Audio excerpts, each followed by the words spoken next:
Can I invite the sharks to the tank? I mean to the stage. Sharks, you can make your way to the front, please. We've been talking a lot about you earlier this morning, so now is your time. Let's give them a round of applause.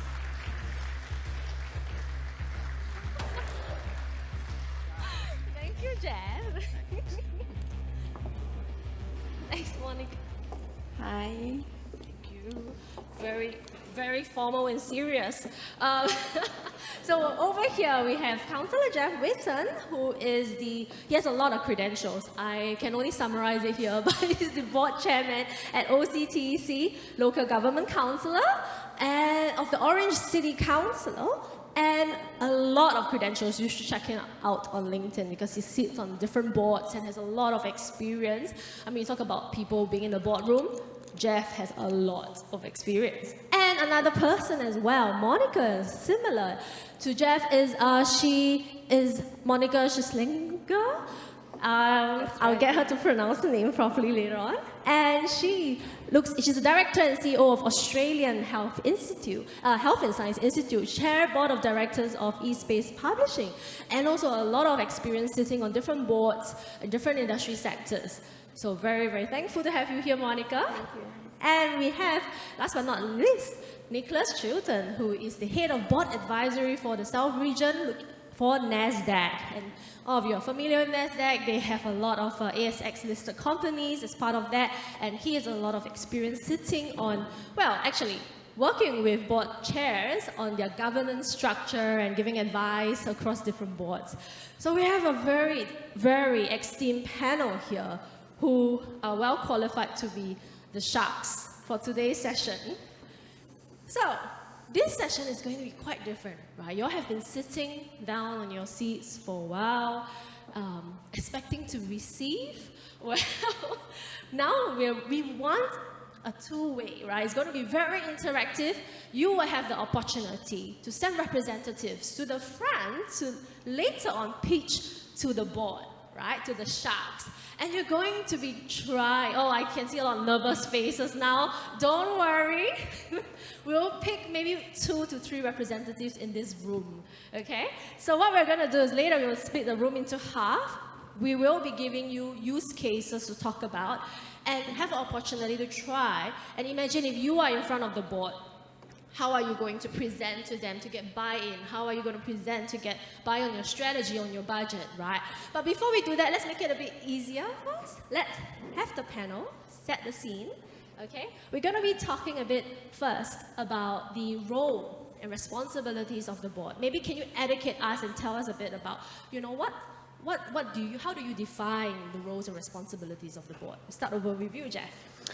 Well, I suppose the first thing you learn when you become a company director is that the first rule is to protect yourself.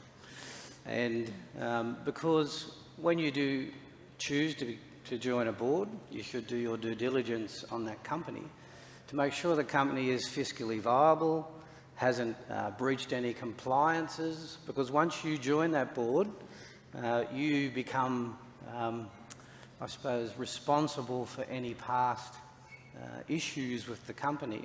And if the organisation isn't fiscally viable, you can't say, well, I wasn't involved in the board when those things occurred.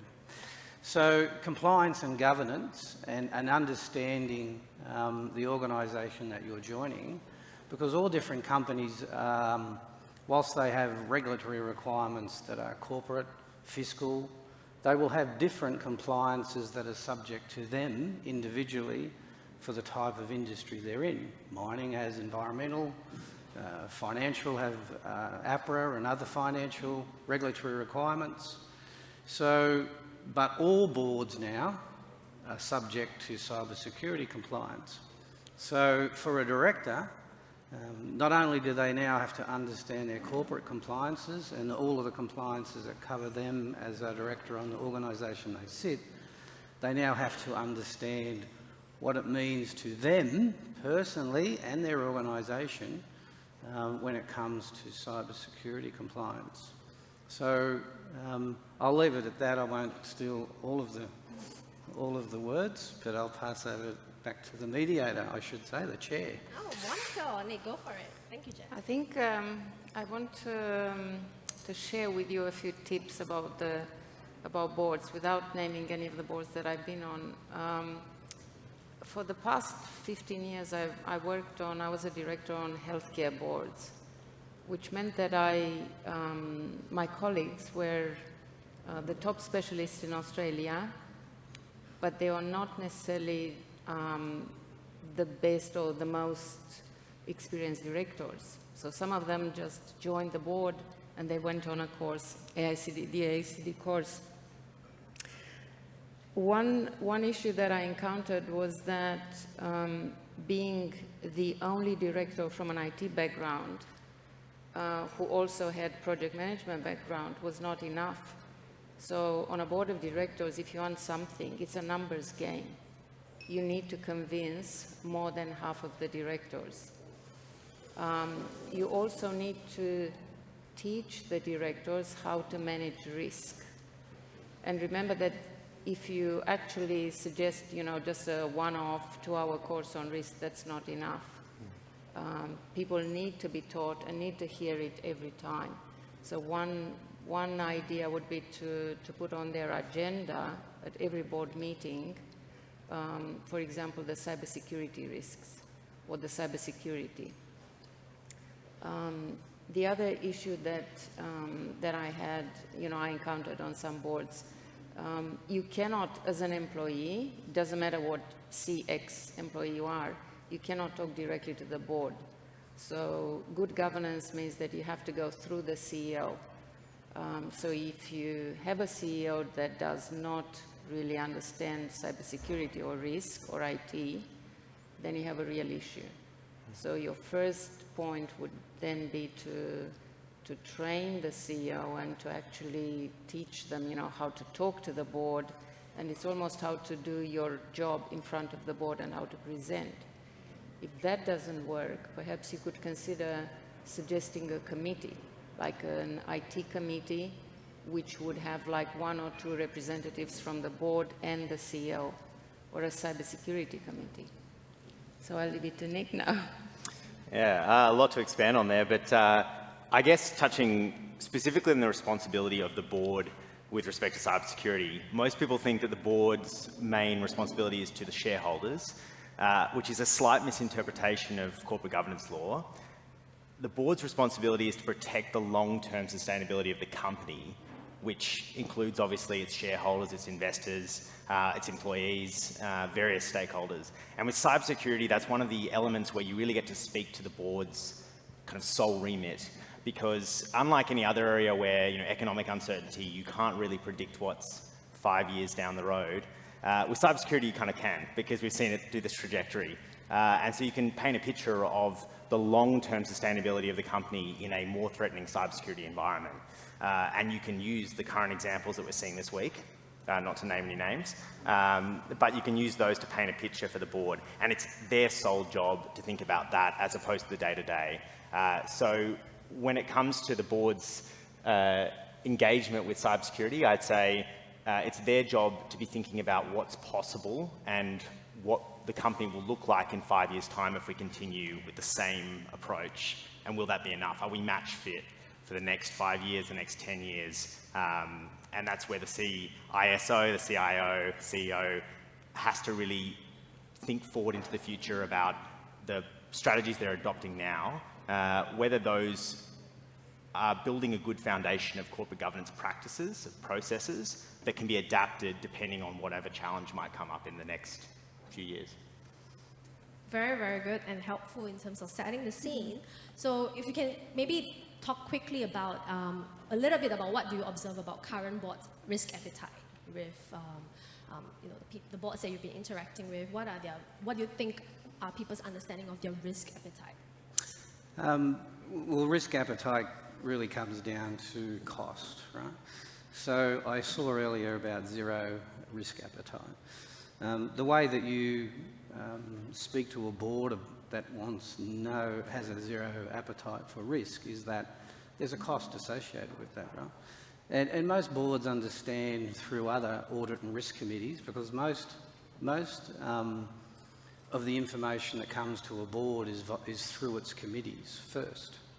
And there'll be several different types of committees that the board, where a director is chosen to sit on those committees, or more than one director, so that they can then work with the operational staff at that level to understand the risks involved in the business. And most companies have audit and risk committees where that type of information comes to them. And there is another area called acceptable risk. If a risk is a critical risk to the organisation, but fiscally the business cannot deal with it because it's going to cost $10 million to deal with that risk, then the board accept to take that risk as an acceptable risk. Now you, as C-suite people, have done your job. You have identified the risk, you have put costs around the risk. It is then left to the board to decide how they deal with that risk. And if they choose not to deal with it from a monetarial point of view, or they put a strategy in place to deal with it in stages, you've done your job. You've identified it, you've costed it, you've explained to the board what it is, what the risk really is to the company and to the directors themselves. Because remember, I said earlier that directors think first and foremost of risk to them as well as the organisation, right? But they have to think about it in terms of them, because if a director believes that a risk is not being dealt with correctly by a board or by their colleagues, then you should resign. You should leave that board, because if the board is going to expose you as well as the organisation and the staff, then you should make the hard, cold facts and deal with that and leave. But yeah, there are many risks to organisation, and certainly top of mind for any organisation at the moment, or any director, is cyber security. And in a lot of boardrooms at the moment, they are losing faith in the ability of our industry, because I've been in this industry for 40 years as a CEO and a technical person in the technology industry and cyber security. It wasn't called cyber security in my day. It was a different word, but I won't mention what that is. Yeah, really for us as an industry, in a lot of boardrooms, directors are losing confidence in the fact that we can't protect the organisations for the loss of information, especially what's happened in 2 major organisations at the moment. Wow, okay, we can keep the questions going, but this is also an equipping session, right? So thank you for setting the scene. It is true that we want to make sure that our leaders here are also equipped on, knowing what to do if they do get an opportunity to present to the board. And even if it's not to the board, but to your other stakeholders, to the leadership, the management, how would you go about to do that? So what the Sharks have prepared for you is 2 case studies. So this side of the room will take the case study on the right of the slide. This side of the room will take the case study on the left. Now these are cases that you're all familiar with. It happened a few years ago. The Melbourne Heart Clinic one happened in 2019, February. And this one just happened only a few years back, right? So we all know about it. Take out your phones to scan the QR code to do a quick bit of reading. All right? Discuss in your tables the 3 questions that we're going to be sharing with you. Or you've got your QR code snapped. Okay, so this is prepared by the Sharks for you. Our Sharks want to know, how are you going to present to the board? Now, if this case was happening live right now and you're caught into the boardroom and you're asked to present, how are you going to present to them? Think about the applicable laws, right, in the industry that you have to mention. What are the risks involved for the board and company? How are you going to articulate that? And finally, how do you convince the board to give you the budget for the rest of your strategy? How do you pitch to them to mitigate the risk? So this is a hot opportunity because you have been asked and invited to meet with the board. So your time starts now. You're given a few minutes. Discuss. Do we dance now? Yeah, we're going to enjoy ourselves while they're going to be working hard. So you're given a few minutes, enjoy the cruise-like music, and make friends with each other on the table if you haven't already introduced yourself, right? And maybe you might want to nominate someone at your table because you have an opportunity to come to the front. Okay? All right, enjoy for a few minutes. Come on. Oh, everyone's quiet. I might have to just... Oh, thank you, brave soul. Let's all give him a hand because he's representing all of you that didn't dare to go to the front. What's my mouth? Matt? Is it even on? Yes. We'll give you a bonus. Thank you, Matt. You are the star. They'll go easy on you. Okay, give it a shot. What did your table discuss? What do you think you would go about? Which one is yours? Okay, the incentives. We chose the left one. Oh, okay. That's all right. Less triggering. So around the risks involved, I think it's probably an easy one to start off with. So for us, it's obviously the public image of the clinic. Healthcare is obviously one of those things, given recent announcements as well, quite important around healthcare data and stuff. So I think for us, the biggest risk is new patients, retention of those patients. They want to come back to us if we're leaking data and their personal information. The applicable laws, I think we found was under the Privacy Act, and there's like a Healthcare Act underneath that for Australians, so that's obviously a huge thing that we're vulnerable to, but yeah, that's my first answers. Thank you, Matt. Bravest man. Very good. Any comments? Yeah, I would say very good. Thank you for that. When you think of healthcare and IT, you always have to see what's the connection, what act is applicable. For example, the PCEHR Act, Personally Controlled E-Health Record, that would be one. You need to think of the Privacy Act, and then you think of what sort of acts or laws are applicable to the company directors, okay? So you think of Corps Act. And you may also think that you shouldn't pay ransomware. But that's a very delicate question. In particular, when in the US, for example, there were companies where I think they had like morphine pumps, and the hackers have stopped them, and they said if you don't pay the ransom right now, those patients will die. So it's a very, very difficult and tricky question. But no, well done. So. Thank you, Monica. Nick, anything you want to add? Yeah, I just add on to that. I think about the nature of the company itself. It's a heart clinic. It depends on a lot of funding from private beneficiaries, from government sources, and reputation's a big part of their attracting funding. And when it goes to how they disclose, how you're talking about to the board about how we should respond to this incident, what should we tell the public, how forthright should we be, it's going to speak to your reliability as a company in terms of attracting future investment, attracting future business opportunities. So there's that discussion about not only how we're responding now to address the immediate incident, but also how is this going to reflect our, how is this going to contribute towards our image going forward as a company that depends heavily on trust. And that feeds back into the handling of individual personal data. And just that visceral response we have. I don't know if anyone else was caught up in the unnamed, I'm not going to say it, but the hack that has happened recently with a large healthcare provider. But there's a visceral response we get when we feel our data's been taken by someone else that's not supposed to. It's kind of an anger and a violence and a desire to do justice to those people. And I think that goes to some of the language that you use when you're articulating this to the board, is really trying to impress upon them the customer's response to that or the patient's response to that. So I'd say that was a really good way to start the conversation. Thank you. Very nice shots. Jeff?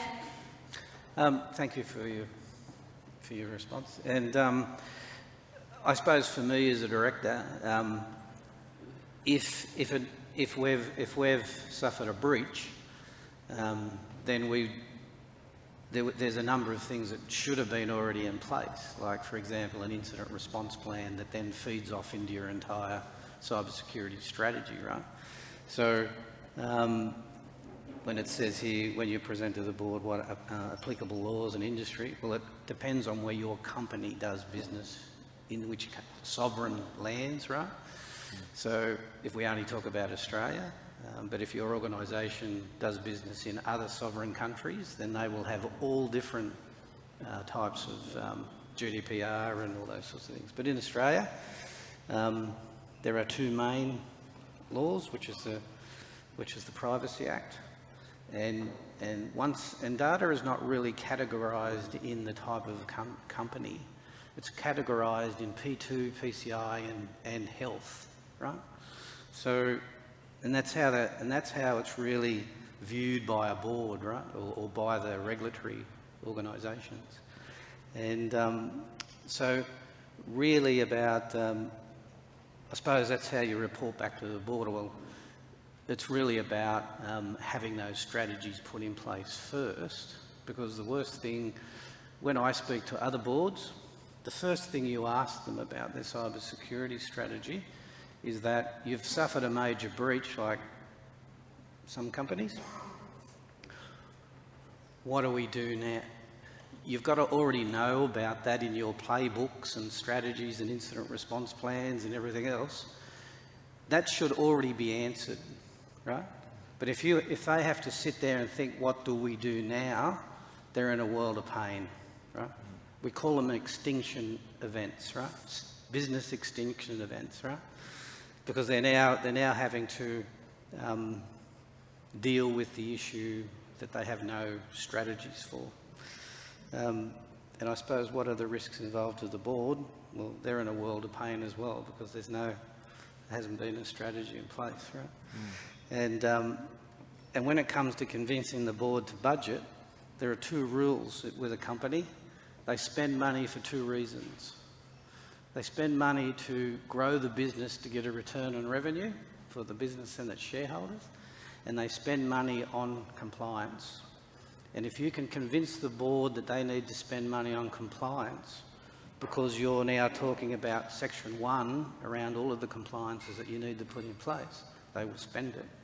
And in your budget, in the first paragraph, because directors only read the first paragraph and how much.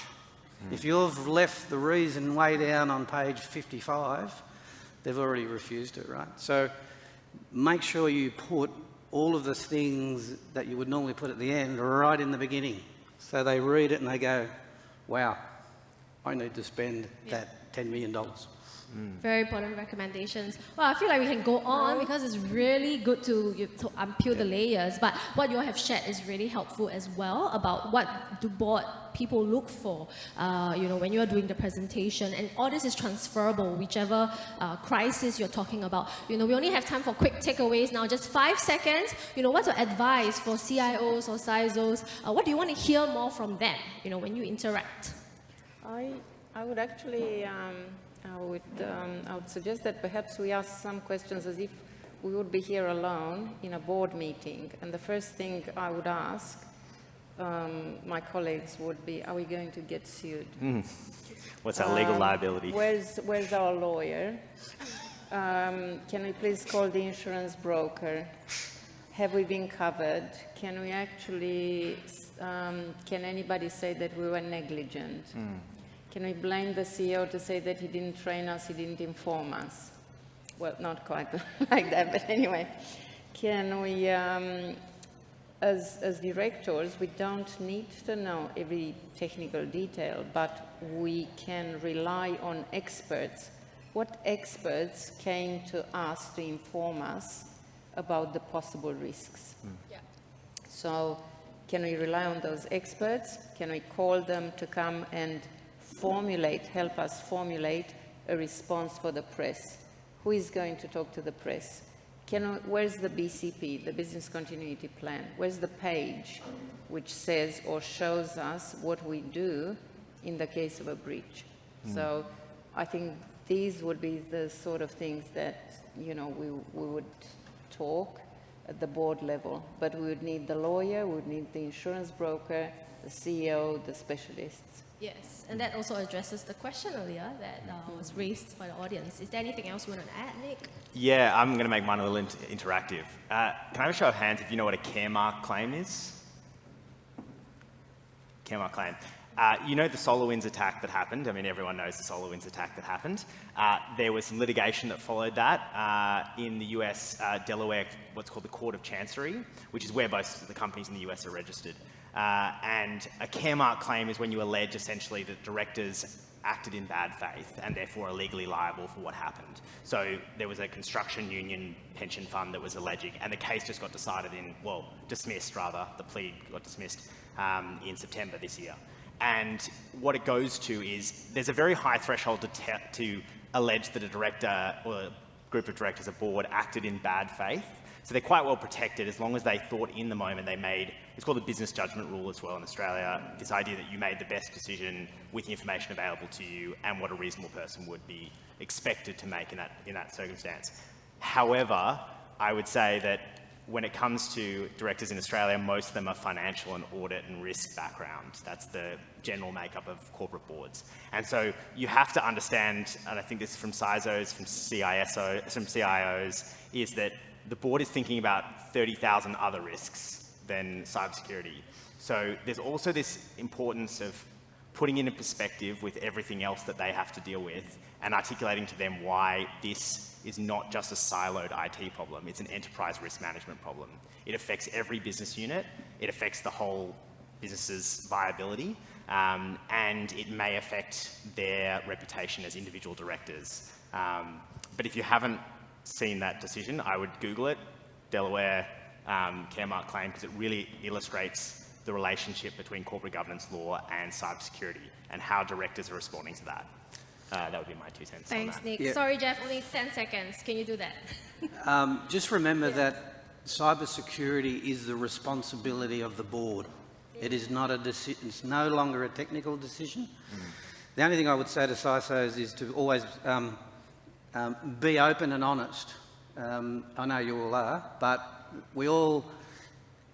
everyone has a tendency, if there's an issue, they probably don't think it's a big enough reportable issue, so they don't report it. If it becomes a bigger issue, the C-suite suffer the same obligation issues as the directors. If they haven't told the directors and there's an issue that's caused to another company and it came from your company, it would be found out through investigators. Just make sure, yep. Well said. Sorry, Nick. Oh, wait. One more thing. One Can I sentence. say, on the Yes. compliance issue, Australian directors are very compliance focused, but increasingly what will happen with cybersecurity, I think, over the next 5-10 years, as data breaches happen, is we see a focus on the pub test. Does it meet the community's expectations more than just compliance? And so when it comes to spending that money, convincing your board to spend money on cybersecurity, you've got to articulate that second part of the narrative. Is the community going to be, frankly, quite upset with us, even if we're technically compliant with the law? So that's another dimension that I think is worth exploring. Use the word culpability. That scares directors. Culpability. Wow. Let's give all of them a hand. Thank you so much, Sharks, for your time. Thank you. Got a little gift for you from us. And in the meantime, well, guys, it's time for your breaks. Oh, let me just check. Thank you. amazing. Thank you. Thank you. Wrong. Oh, we'll swap them around. Okay, I'll give you. Thank you. Okay, so it's time for breaks. You can help yourself over there for drinks, networking, grab some bites, and we will come back in, where's Nick? 25 minutes? Okay. Yep, we'll make an announcement when it's time to come back. Enjoy yourself. Thank you everyone for joining us for the first half.